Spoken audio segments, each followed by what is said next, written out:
I actually wanted to do a Vars video, but after I saw Argus getting a buff again,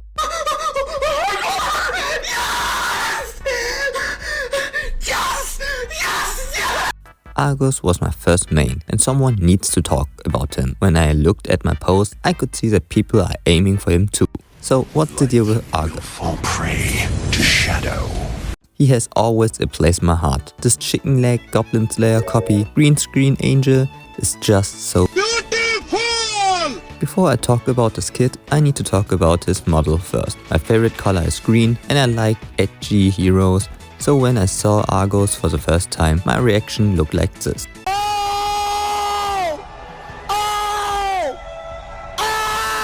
I love his design, where his armor is half broken and you can see his power glowing in his body. His sword, helmet and wings look so goddamn cool. 16 times the detail. My only complaint is that he has freaking skinny chicken legs. Personally, I don't use other skins because his base skin is already perfect. As a fallen angel that's bloodthirsty for power, he could be pretty cool to play, right? Like an end boss, but his early game and mid game looks more like this. They fear death.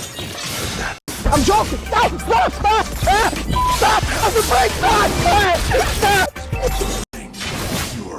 Maybe I'm the only one, but I don't like that he needs to go for attack speed. It looks goofy sometimes and it doesn't make sense with his character.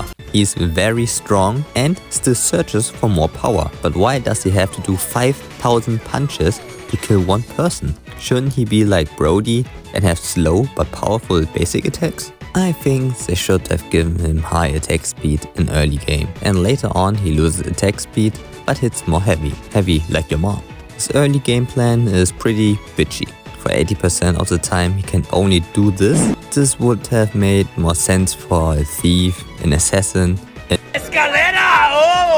but for an angel, Rafaela plays more aggressive than him. Quick note, Argus isn't bad for me, he's just a little bit boring to play and his early is also pretty weak. He has a high win rate because his late game is super strong, but getting there isn't really fun for most of us.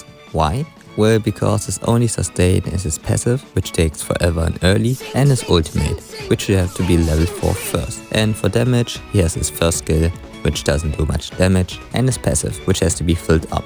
So let's start with his passive first, Warmonger. He can fill up his energy bar by basic attacking enemies or passively by doing nothing. When it crits, he gains double the energy. When the energy bar is full, he makes a big slash, dealing massive damage, and also heals him for a bit. It also has a 40% armor pen buff. It's okay damage when you build Trinity, but that's why I love to build crit, cause now he feels like a heavy hitter. And when his passive crits, his first skill, Demonic Grip, is his engage and disengage. He can travel a pretty big distance with it too. He stretches his hand in a straight direction. Apparently his hand is a grappling hook toy from the game Poppy Playtime. He can pull himself to his hand, and when he hits an enemy or creep, he stuns them for a short time. After that, he can dash again. It's pretty good, but at the cost of a 12-second cooldown, and it does not get lower by leveling it up. It's really good to get in, poke or kill someone, and then dashing out or doing it all in. Hey, if you made it so far, then subscribe and like this video. That's it, have fun and go. His second ability, Meteoric Sword, is for slow and even more mobility. He thrusts his sword forwards and puts it in the enemy no matter the gender, dealing damage and slowing the enemy by 80% for a short time. He also curses the enemy, leaving a black trail behind them for 4 seconds. In his trail, Argus gains more energy and more movement speed. This attack can trigger basic attack items, so it can crit too. It does okay damage, but it's even more for his slow and curse effect. Nothing special, but now we got to his signature move. The skill that makes him one of the strongest late game heroes, where he gets the unkillable anime main character situation. But first, about his ult changes.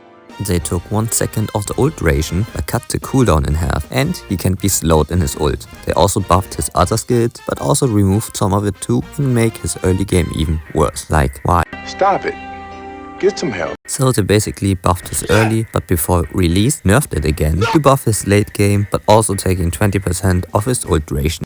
When I saw his change, I was heartbroken. What did they do to my boy? And that's actually the reason why I stopped playing him. We already have to play like Bitch. in early game. And now Bitch. again in late game? Why? But thankfully they changed it again, where when you have seen it, he gets his old back. Yeah, boy. You get the full 8-second immortality. When you use it in less HP, you can only use it for 3 seconds, which I think is good for balancing reasons. Although they delayed the change, I'm hyped for him again. But now back to his ult, Eternal Evil. He removes all buffs and transforms into an angel, with a very cool background music, which makes you feel like an end boss character. Immortality or death.